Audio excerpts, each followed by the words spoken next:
Kalau sudah ngerti petanya, syariat, thariqat, hakikat, sekarang saatnya melakukan perjalanan di dunia sufi, menempuh jalan sufi.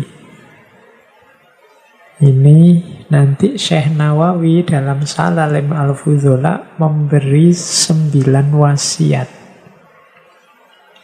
yang harus diperhatikan oleh mereka yang berminat untuk menempuh jalan batin. Mari kita lihat satu-satu yang 9 ini. Siapa tahu bermanfaat untuk kita. Karena kalau mau diteliti, banyak problem-problem hidup kita itu bukan karena dimensi lahiriahnya yang kacau, tapi semuanya berawal dari batin kita yang tidak tergarap serius. Maka tema-tema sufi seperti yang kita bahas malam hari ini menurut saya penting untuk membawa harmoni dan kestabilan dari banyak kekacauan-kekacauan yang terjadi di sekeliling kita hari ini.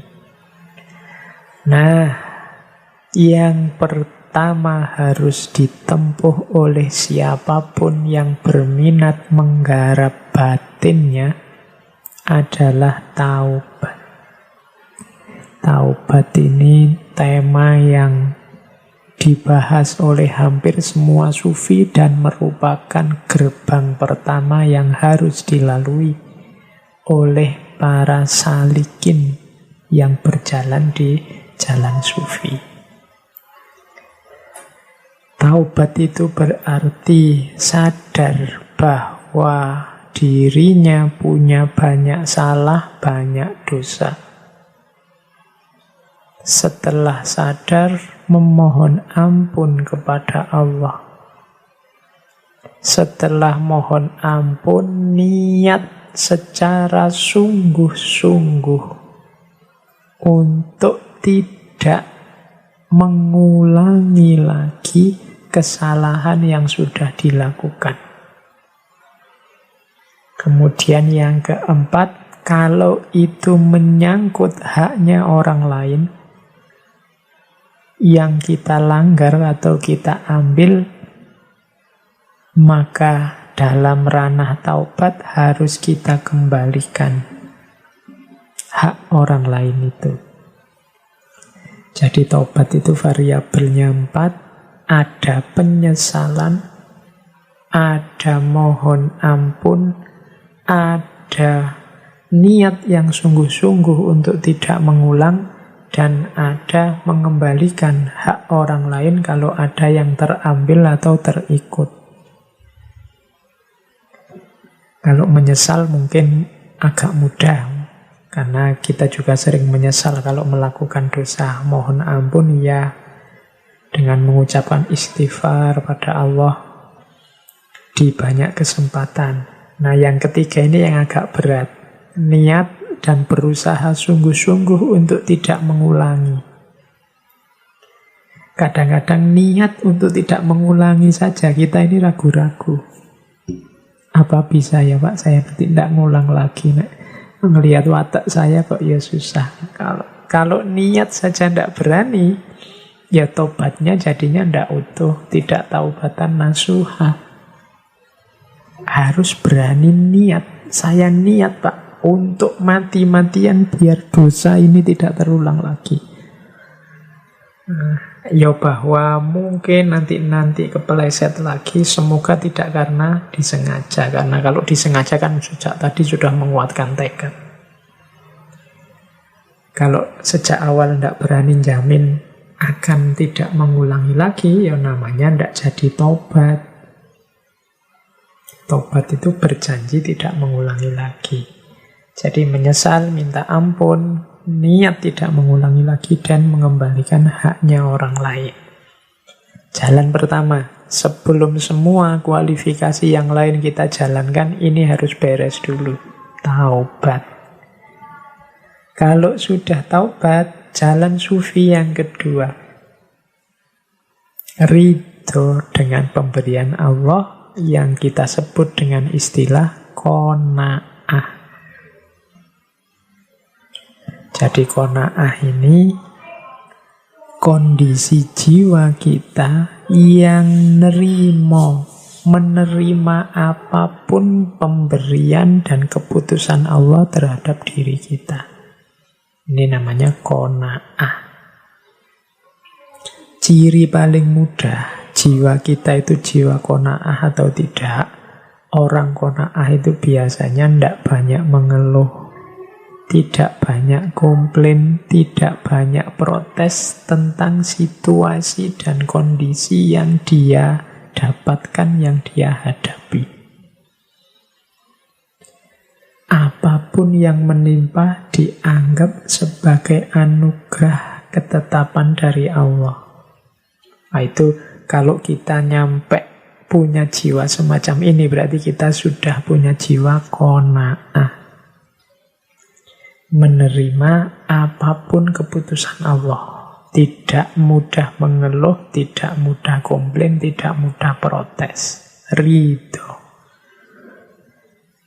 Nah, ini jalan kedua.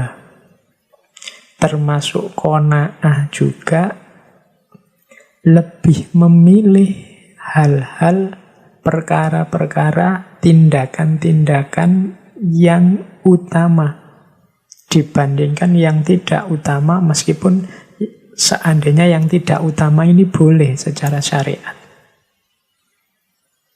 Tidak lagi levelnya halal haram, tapi levelnya sudah utama, tidak utama. Tidak utama itu boleh, cuma tidak utama, tidak kualitas nomor satu. Perbuatan kualitas nomor satu itu perbuatan utama. Kita dipukul orang, itu boleh kalau ingin balas. Kalau dalam agama namanya qisas. Secara syariat, membalas sesuai kadar perbuatan itu boleh, tapi ada yang lebih utama apa? Memaafkan. Orang yang jiwanya qanaah itu yang dipilih yang memaafkan ini loh. Cirinya apa, Pak? Perbuatan itu utama atau tidak utama? Kalau Syekh Nawawi di situ menyebut perbuatan itu utama kalau dia berhubungan dengan kebutuhan kita, kemenangan kita, kebahagiaan kita di akhirat. Jadi kalau ada dua hal, yang ini manfaat untuk dunia, tapi kalau yang ini kita ambil manfaatnya untuk akhirat. Biasanya perkara yang lebih utama itu yang untuk akhirat ini. Dunia kalah sebentar tidak apa-apa, berapa sih panjangnya umur kita di dunia. Kita sulit di dunia sebentar tidak masalah. Karena walal akhiratu khairul laka minal ula. Yang akhirat jauh lebih utama. Jadi jalan sufi yang kedua adalah pembentukan jiwa yang qanaah. Ridholah, terimalah semua keputusan Allah. Pilihlah hal-hal dan tindakan yang utama. Ini jalan yang kedua. Jalan yang ketiga yang harus kita tempuh sebagai seorang sufi adalah zuhud. Zuhud ini seperti qanaah, kondisi jiwa. Kalau zuhud, orang yang jiwanya zuhud ini orang yang Allah nomor satu dalam hidupnya. Dunia dan seisinya rankingnya di bawah Allah. Tidak mungkin orang yang zuhud ini menukar kedekatannya dengan Allah dengan hal-hal yang duniawi, dengan hal-hal yang tidak penting. Jadi orang zuhud itu kalau definisinya Syekh Nawawi, orang yang mampu meninggalkan segala sesuatu yang membuat dirinya lalai dari Allah. Ini juga mirip dengan qanaah tadi. Jiwa seorang zuhud itu jiwa yang siap menderita, siap mendapat apa saja, asal tidak jauh, tidak kehilangan Allah. Katanya Syekh Nawawi cirinya 3. Orang yang jiwanya zuhud itu yang pertama orang yang tidak bahagia hanya karena memiliki dan tidak bersedih hanya karena kehilangan. Maksudnya apa? Orang yang zuhud itu dapat sesuatu itu juga tidak gembira-gembira amat, kehilangan sesuatu juga tidak sedih-sedih amat. Tidak merasa sangat kehilangan sehingga depresi, stres, dan juga tidak merasa sangat senang mendapatkan sesuatu sehingga terlena, euforia, malah jauh dari Allah. Ciri pertama ini. Kita kan kadang-kadang masih labil, masih naik turun. Kedekatan kita dengan Allah antara lain cirinya yaitu tadi. Kita sering bahagia yang over ketika mendapatkan sesuatu atau bersedih yang over ketika kehilangan sesuatu. Kalau kita semacam ini berarti jiwa kita belum jiwa yang zuhud. Ciri kedua, seorang yang zuhud itu tidak terpengaruh oleh pujian dan cacian. Ada orang muji, dia tidak, wow, hebatnya aku, atau wah, luar biasanya aku. Dan ada orang mencaci, ada orang mengkritik, dia tidak drop, dia tidak marah, dia tidak kemerungsung, biasa saja. Kadang-kadang kalau kita yang masih muda ini, kalau dipuji sering terlena, kalau dicaci, dikritik, marahnya luar biasa. Kalau postingan kita apa, terus ada yang komentari jelek, atau ada yang ngasih jempol bawah, oh itu kan kita sudah panas. Kalau ketemu orangnya, pingin saya jelaskan Pak detailnya, pingin saya jawab Pak, itu berarti kita masih terpengaruh oleh pujian dan cacian. Orang yang masih mudah terpengaruh ini biasanya sebenarnya dia belum menemukan kemantapan dalam hatinya tentang kebenaran atau kebaikan yang dia miliki. Kalau kita yakin benar, itu dipuji atau dicaci, tidak akan goyah. Kalau kita yakin baik, dipuji atau dicaci, tidak akan goyah. Biasanya yang membuat goyah itu karena kita sendiri tidak terlalu yakin dengan kebenaran dan kebaikan yang kita miliki. Kalau sudah yakin, ya tidak kaget.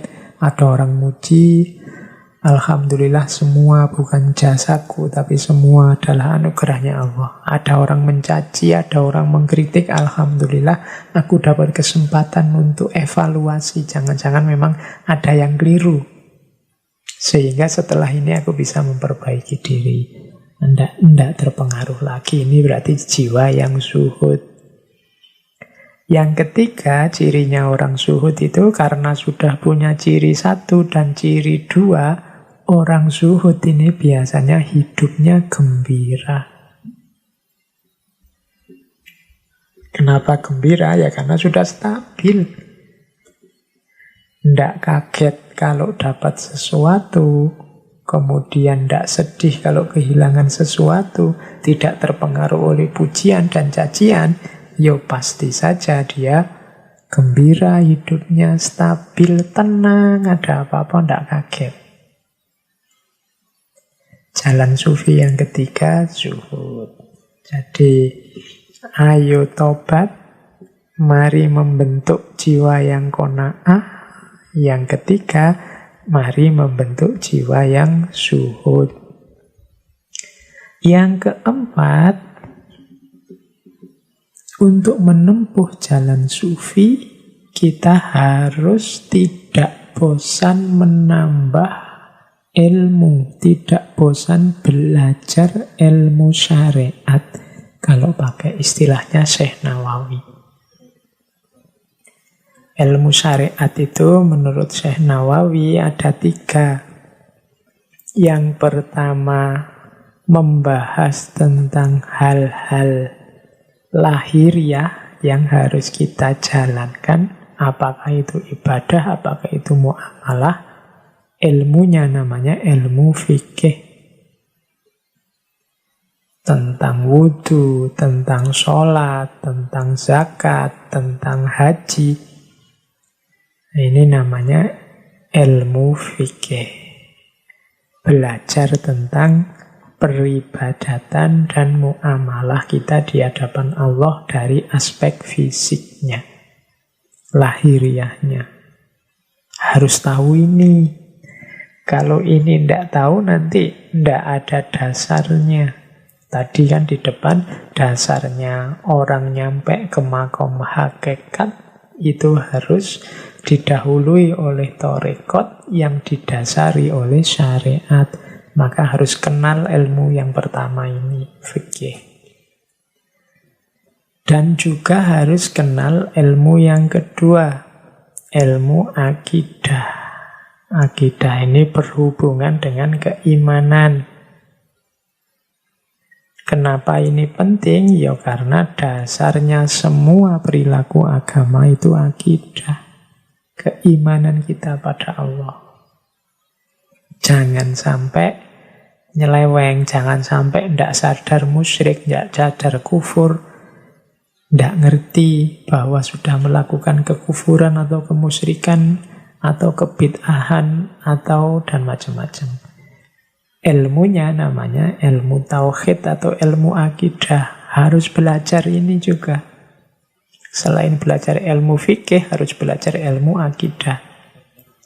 Plus yang ketiga yang juga sama-sama wajib, yaitu belajar ilmu tasawuf.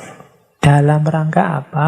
Kalau tadi fikih ini lahiriahnya, tauhid ini membahas dasar keimanannya. Kalau tasawuf, urusan hati dan batinnya.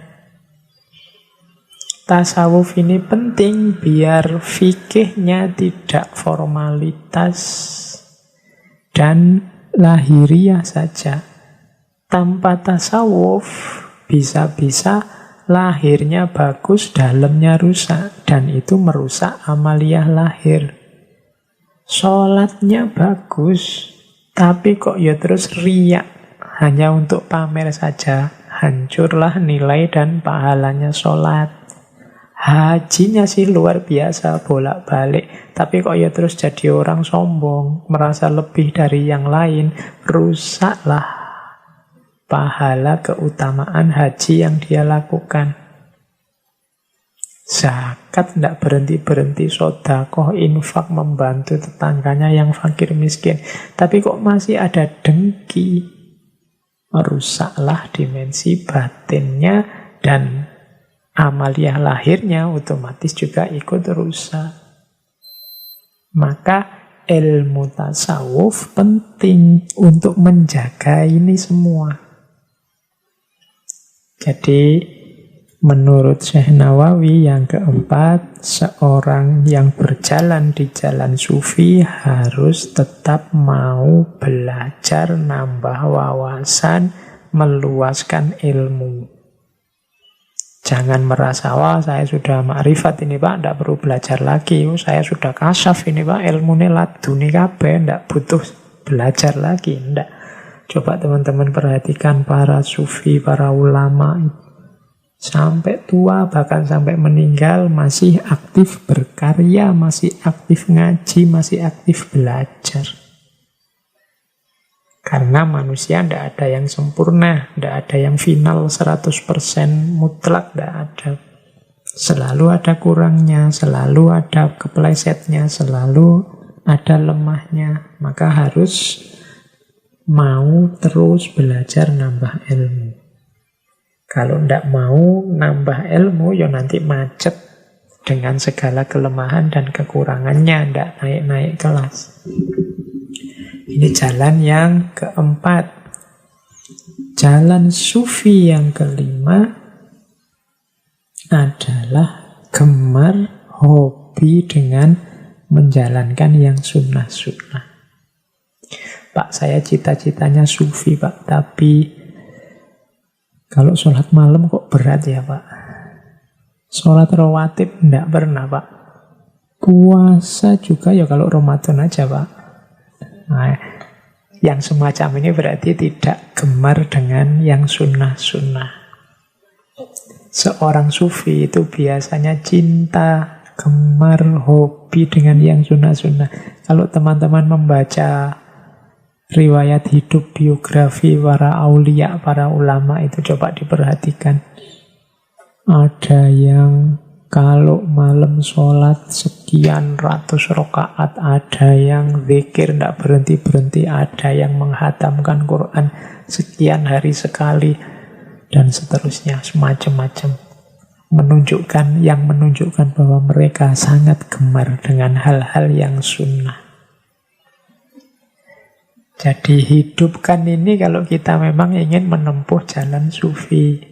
Sufi kok tidak suka yang sunnah-sunnah, pokoknya yang wajib-wajib tok wis cukup, berarti belum mantap niatnya untuk menempuh jalan sufi. Karena seorang sufi itu seorang yang sangat cinta dengan Allah, ingin selalu bersama Allah, ingin selalu dekat, ingin selalu bersama, sehingga apapun media, apapun momen yang memungkinkan untuk dekat dengan Allah dimanfaatkan sebaik-baiknya. Termasuk yang sunnah-sunnah ini. Di antara kegemaran pada yang sunnah adalah memperhatikan adab serta akhlak. Menurut Syekh Nawawi, adab ini ada 4. Yang pertama, adab syar'i. Yang kedua, adab tabi'i. Yang ketiga, adab kasbi. Yang keempat, adab sufi. Ini berarti apa? Ayo memperhatikan 4 hal ini. Biar kita masuk dalam kategori orang yang akhlak dan adabnya baik. Yang pertama apa? Adab syar'i. Adab syar'i itu berarti ayo memperhatikan teknis, syarat, rukun, aturan main yang benar saat kita menjalankan perintah Allah dan menjauhi larangannya. Ini namanya adab syar'i. Cara wudhu yang benar, cara sholat yang benar, cara haji yang benar. Nah, ini namanya adab syar'i. Yang kedua, adab tabi'i. Adab tabi'i ini maksudnya apa? Membentuk karakter. Ayo jadi orang yang jujur. Ayo jadi orang yang penyayang. Ayo jadi orang yang pemaaf. Ini namanya adab tabi'i. Ini juga harus diperhatikan untuk membuat kita jadi orang yang beradab serta berakhlak. Yang ketiga, adab kasbi. Adab kasbi ini cara kita, upaya kita untuk memperoleh sesuatu dalam hidup. Cara kita cari uang, cara kita cari ilmu, cara kita dan lain sebagainya. Kasab itu kan artinya memperoleh. Kita punya target, punya cita-cita, punya keinginan duniawi, maka harus kita perhatikan cara memperolehnya. Itu namanya adab kasbi. Yang keempat, adab sufi. Kalau adab sufi ini hubungannya dengan akhlak yang diajarkan dalam tasawuf. Misalnya adab sufi itu mata dipakai untuk melihat apa, jangan melihat apa. Tangan dipakai untuk apa, jangan dipakai untuk apa. Di banyak tema sufi sering kita bahas. Atau silahkan dicek misalnya di Hidayatul Hidayah. Itu seperti kemarin. Hidung, apa yang harus dilakukan dan jangan dilakukan. Telinga, apa yang harus dilakukan dan jangan dilakukan. Nah, ini namanya adab sufi. Jadi di antara hobi kegemaran seorang sufi pada yang sunnah adalah perhatian terhadap akhlak serta adab. Yang itu isinya adab syar'i. Ayo diperhatikan cara teknis, metode yang benar untuk menjalankan syariat Allah. Yang kedua adab tabi'i. Ayo membentuk karakter kita dengan karakter akhlak yang karimah, akhlak yang mulia, yang baik. Ada adab kasbi. Ayo melakukan sesuatu, memperoleh sesuatu dengan cara yang beradab, dengan cara yang baik. Dan ada adab sufi. Oke, ini jalan sufi yang kelima. Menempuh jalan sufi dengan cara gemar, senang melaksanakan hal-hal yang sunnah. Terus, yang keenam. Jalan sufi yang keenam, Syekh Nawawi memberi kita wasiat untuk membentuk karakter tawakal. Tawakal ini nanti kalau di Indonesia diserap menjadi berhubungan dengan kata-kata wakil. Atau teman-teman mungkin masih ingat salah satu kalimat thayyibah, hasbunallah wa ni'mal wakil. Allah itu ni'mal wakil. Sebaik, senikmat-nikmatnya wakil yang bisa dipasrahi. Maksudnya apa? Allah lah tempat untuk berserah diri yang paling puncak, paling baik.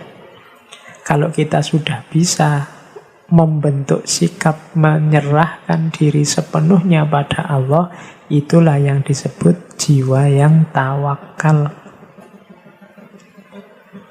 Jadi bertawakal berarti menyerahkan diri, berserah diri terhadap Allah dalam segala hal. Kehendakku, kehendak kita serahkan pada kehendaknya Allah. Biasanya tawakal ini digandengkan dengan ikhtiar. Ikhtiar itu berusaha. Ikhtiar kemudian tawakal. Seorang sufi harus memiliki jiwa yang tawakal. Lawannya tawakal apa? Orang yang merasa mampu, merasa bisa, orang yang merasa kuasa, ini orang yang susah untuk bertawakal. Makanya menurut Syekh Nawawi dalam Salalimul Fudola itu tawakal itu diantara karakternya adalah fakir. Fakir itu orang yang merasa fakir, merasa lemah, merasa kurang, merasa tidak mampu.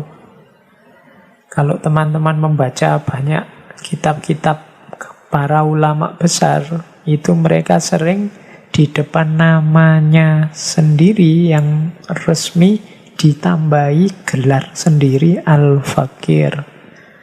Orang yang fakir, orang yang lemah, orang yang miskin, orang yang tidak punya daya, tidak punya kuasa. Nah, orang yang merasa diri fakir ini mudah untuk tawakal, berserah diri pada Allah. Tapi orang yang merasa dirinya kaya, merasa dirinya pinter, merasa dirinya mampu, merasa dirinya kuasa, susah untuk tawakal. Tidak mungkin dia memasrahkan kepada Allah karena jiwanya sendiri sudah jiwa merasa bisa, merasa penting, merasa besar. Untuk bisa tawakal dibutuhkan kesadaran akan fakir. Diri kita sendiri yang lemah, yang kurang. Nah, sufi harus punya jiwa tawakal karena tidak mungkin seorang sufi itu tinggi hati, sombong, dan lain sebagainya. Terus itu yang keenam. Jadi apa saja tadi? Taubat, kemudian qanaah, kemudian zuhud, kemudian mau belajar terus, kemudian senang melakukan hal-hal yang sunnah. Yang keenam tawakal. Yang ketujuh ikhlas. Ikhlas ini sudah banyak dijelaskan dalam ngaji filsafat juga beberapa kali di beberapa tema kita jelaskan tentang ikhlas. Yang jelas ikhlas berarti apapun yang kita lakukan kita persembahkan sepenuhnya kepada Allah tanpa pamrih apapun dan tanpa merasa diri kita mampu, diri kita besar. Karena kita merasa semua daya, semua kekuatan yang kita miliki sumbernya dari Allah saja. Kalau menurut Syekh Nawawi, ikhlas itu berarti membersihkan diri dari ujub dan senantiasa istiqomah beribadah hanya untuk Allah saja. Ujub itu merasa diri mampu, merasa diri besar, merasa diri penting. Nah, ini mempengaruhi orang untuk tidak ikhlas, membuat orang tidak ikhlas. Lawannya ikhlas adalah riya. Riya itu pamer. Ingin dipuji, ingin disanjung, ingin dilihat orang sebagai penting, ingin dilihat orang sebagai bisa, itu riya. Riya ini termasuk amal yang merusak kebaikan. Menurut Syekh Nawawi, riya itu ada dua kategori. Yang pertama, riya yang dalam kategori pamer. Kalau pamer itu berarti live di waktu yang sama. Saya pamer sholat itu kan berarti pas waktu sholat. Kalau ini tidak terbantahkan, yaitu memang riya. Ingin pamer zakat, misalnya pas waktu zakat difoto, mengundang wartawan, kemudian diposting, dan seterusnya. Ingin kelihatan, ini namanya riya. Ya kalau kelihatan dengan sendirinya nggak masalah. Tapi kan ada yang memang ingin dilihat, ingin diliput, ingin difoto, atau diposting sendiri. Nah, itu namanya riya.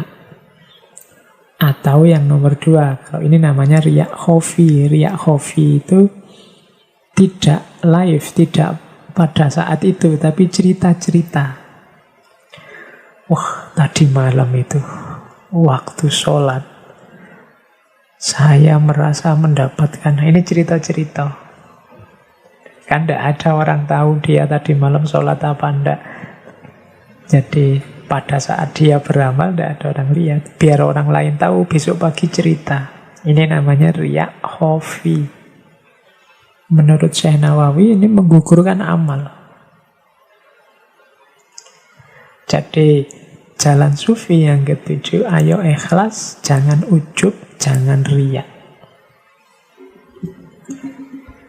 Ada quotes yang dikutip oleh Syekh Nawawi dalam Salaimul Fudola itu, yaitu dari seorang sufi besar namanya Fudail bin Iyad tentang riya ini, yang mungkin dulu pernah saya sampaikan. Disebutkan begini kalimatnya, waqolal Fudail bin Iyad, tarkul amali li ajlin nasi riyaun wal amalu li ajlihim syirkun. Katanya Fudail bin Iyad, meninggalkan amal karena manusia itu riya. Wal amalu li ajlihim, dan beramal karena manusia itu syirik. Nah, ini kalau kita kan biasanya ya dua-duanya syirik. Beramal karena manusia itu, dua-duanya riya. Beramal karena manusia kita sebut riya, karena ingin pamer. Tapi katanya Fudail bin Iyad, yang disetujui oleh Syekh Nawawi, beramal karena manusia itu syirik. Meninggalkan amal karena manusia, ini baru yang disebut riya. Kenapa beramal karena manusia itu syirik? Ya berarti karena ketika dia melakukan sesuatu, dia menduakan Allah. Harusnya amal ini kan untuk Allah saja, tapi sekarang Allahnya diganti manusia. Sehingga oleh Syekh Fudail disebut itu namanya syirik. Lah kalau yang riya gimana? Yang riya itu meninggalkan amal karena manusia. Meninggalkan amal karena manusia itu contohnya begini. Misalnya kita di satu momen kita yang biasanya sholat duha misalnya. Kok ya pagi ini pas bareng teman-teman ini.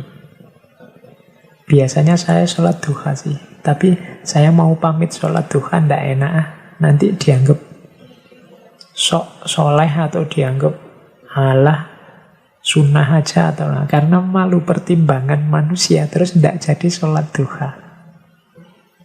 Nah, ini namanya riya. Jadi berarti apa? Kita meninggalkan duha karena pertimbangan manusia, bukan karena Allah. Sebenarnya sih sunnah, tapi karena pertimbangannya pertimbangan manusia, biar orang melihatku, oh ndak sih dia bukan orang soleh, oh ndak sih dia orangnya biasa saja. Oh ini pertimbangan manusia. Maka itu namanya riya. Ada yang ingin dia pamerkan. Oh anak ini loh ndak suka pamer. Anak ini sebenarnya rajin Senin Kemis tapi dia ndak diperlihatkan dan seterusnya. Kita ingin dianggap seperti itu. Sebenarnya itulah riya.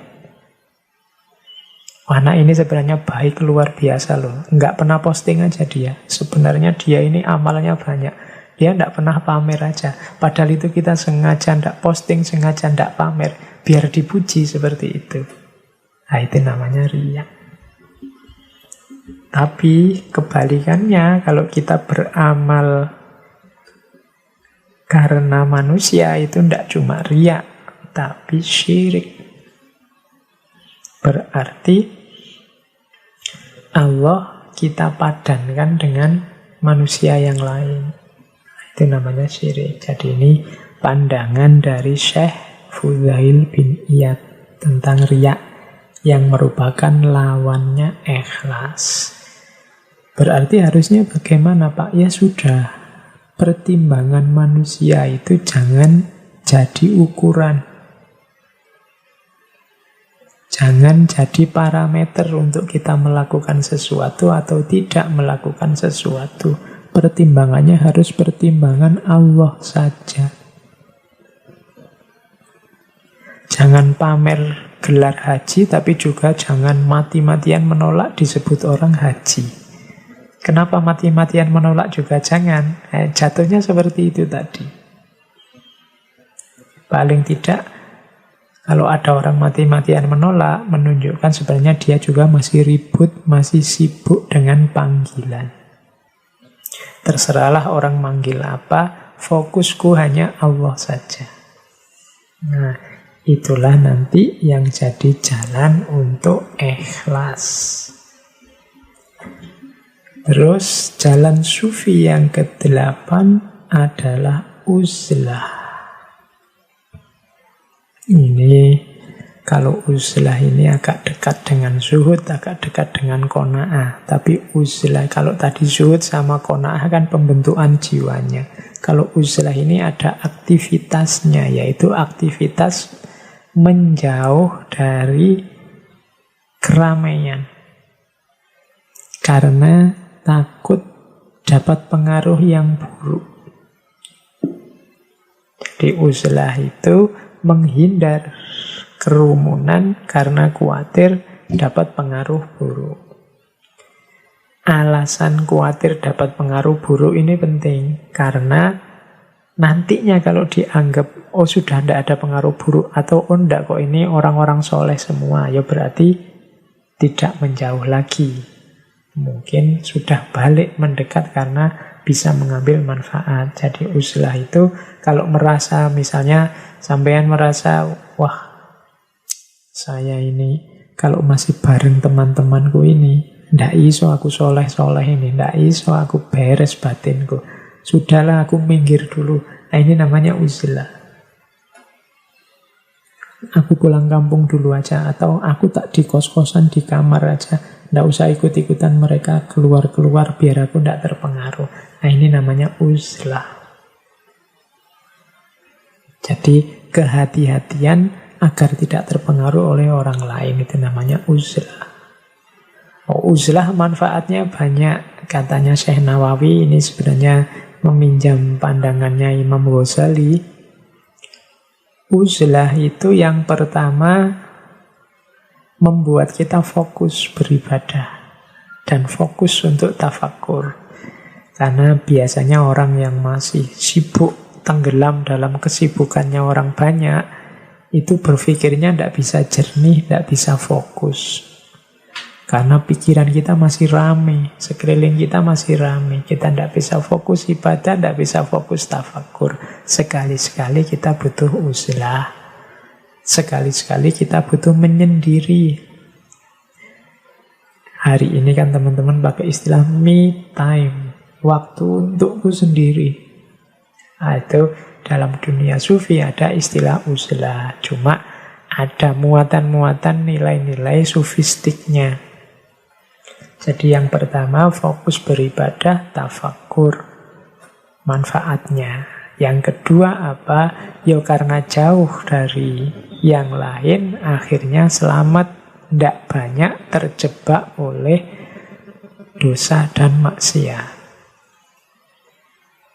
Yang ketiga, selamat juga karena jarang berinteraksi, akhirnya tidak banyak dapat fitnah, adu domba, bahkan katanya Syekh Nawawi utang piutang. Ya kalau tidak ada temannya mau utang siapa? Jadi fokusnya hanya untuk Allah saja. Kemudian terbebas dari pengaruh buruk mencela orang lain, berprasangka buruk pada orang lain, mengadu domba orang lain. Yang kelima, dengan uzlah kita bisa mandiri, tidak tergantung pada orang lain. Kalau jauh dari orang itu kan kita tidak mudah lagi minta tolong. Kadang-kadang kita ini kalau pas banyak orang jadi manja. Ini minta dibantu, itu minta dibantu. Kadang ngambil pulpen yang di depan saja minta tolong orang lain. Padahal jalan sendiri juga bisa. Membuat kita manja. Tapi uzlah melatih kita mandiri. Memenuhi kebutuhan, keinginan kita sendiri. Melatih untuk bergantung hanya pada Allah saja, tidak bergantung pada orang yang lain. Kita tidak membebani orang lain. Itu manfaat yang keenam. Jadi menempuh jalan sufi ada opsi uzlah. Menjauh sementara dari keramaian. Dalam dunia tasawuf, menjauh sementara ini hakikatnya dalam rangka melatih jiwa untuk tidak terlalu terikat oleh dunia. Karena kalau terlalu terikat oleh dunia, kita susah untuk dekat dengan Allah. Tapi latihan ini kalau masih kita terganggu oleh banyak orang yang lain, susah. Maka perlu menarik diri sebentar. Jadi yang pertama itu sebenarnya yang dituju, latihan diri. Kalau tadi susah untuk berjiwa qanaah, susah untuk berjiwa yang di atas tadi semuanya siap belajar, susah untuk tawakal, susah untuk zuhud, susah untuk ikhlas dan macam-macam, boleh ambil opsi uzlah, menjauh diri sebentar untuk mendidik diri uzlah, mendidik diri zuhud, mendidik diri qanaah dan lain sebagainya dengan jalan uzlah. Ini opsi yang ke-8. Jalan sufi yang ke-9, tips dari Syekh Nawawi. Perhatikan pemanfaatan waktu dengan baik. Alokasikan waktu untuk diri kita sendiri, untuk orang yang berada dalam tanggungan kita, anak, istri, teman, dan lain-lain. Dan jangan lupa waktu untuk Allah. Manfaatkan waktu dengan baik. Di Salalimul Fudola ada beberapa yang disarankan oleh Syekh Nawawi. Ayo diperhatikan dalam sehari-hari. Yang pertama, jangan lupa ibadah. Sisihkan waktu untuk Allah melalui ibadah mahdoh maupun ghairu mahdoh. Sholat itu kan ibadah yang mahdoh, zakat, sedekah, dan lain sebagainya. Alokasikan waktu untuk ini. Paling tidak, kalau kita kan ada sholat itu kan yang 5 waktu. Yang nomor 2, sisihkan waktu untuk membaca Al-Quran, untuk melakukan zikir. Bikin jadwal sendiri. Kapan saya ngaji, kapan saya zikir di setiap harinya. Jangan sampai satu hari lewat, ndak ngaji beluas, ndak ada zikirnya sama sekali. Ndak ada zikirnya berarti ndak ingat Allah sama sekali hari itu. Kalau di kampus-kampus sering diprovokasi, pokoknya setiap hari harus membaca. Nah, sisipkan di antara yang dibaca setiap hari itu Al-Quran. Ini tips dari Syekh Nawawi. Sisihkan waktu sebentar untuk membaca, sisihkan waktu sebentar untuk berzikir. Yang ketiga, sisihkan waktu untuk mencari ilmu, menambah wawasan. Mungkin dengan membaca, mungkin dengan menghadiri majelis ilmu. Jangan sampai waktu kita habis sia-sia, ndak ada ibadahnya, ndak ada ngajinya, ndak ada zikirnya, ndak ada ilmunya. Nah, berarti kita tidak memanfaatkan waktu dengan baik. Jangan lupa bekerja juga, itu pasti untuk memenuhi kebutuhan-kebutuhan duniawi. Terus juga bersedekah. Jangan lupa, bersedekah itu berarti berbagi kenikmatan, berbagi kelebihan. Setiap orang bisa bersedekah. Pak, saya uangnya ndak banyak, Pak, cukup untuk saya sendiri. Tapi kan kamu punya ilmu, sedekahkan ilmumu. Saya ndak terlalu pinter, Pak, ndak punya ilmu. Ya, paling ndak kamu punya tenaga. Mungkin orang di sekitarmu butuh sedikit-sedikit tenagamu, sedekahkan itu. Wah, saya itu, Pak, kalau tenaga juga lemes, saya itu ndak punya kekuatan yang besar. Oke. Senyumlah, gembirakan tetanggamu, gembirakan orang-orang sekelilingmu dengan kehadiranmu, minimal dengan senyum. Itu juga termasuk sedekah.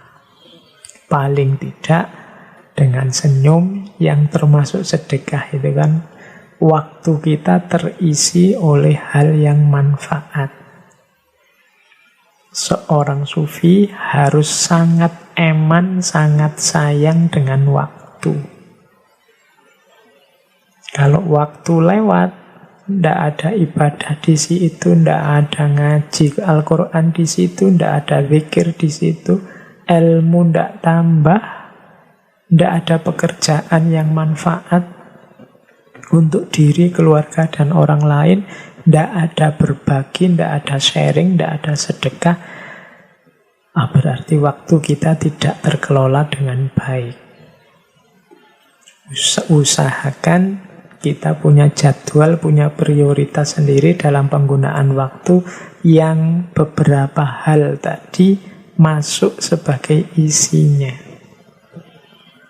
Nah, ini petunjuk melalui Salalim Al-Fudola, 9 wasiat dari Syekh Nawawi bagi teman-teman yang ingin mendalami tasawuf, menempuh jalan sufi. Jadi tips-tips yang pertama taubat, yang kedua qanaah, yang ketiga zuhud, yang keempat nambah ilmu, belajar ilmu syariat. Yang kelima, gemar melaksanakan perkara-perkara sunnah. Yang keenam, tawakal. Yang ketujuh, ikhlas, lawannya riya. Yang kedelapan, uzlah. Dan yang kesembilan, manfaatkan waktu dengan baik. Ini dari Salalim Al-Fudola. Oke, ya silahkan didalami, didetailkan sendiri isinya kitab Salalim Al-Fudola kalau teman-teman tertarik. Tadi kan saya bilang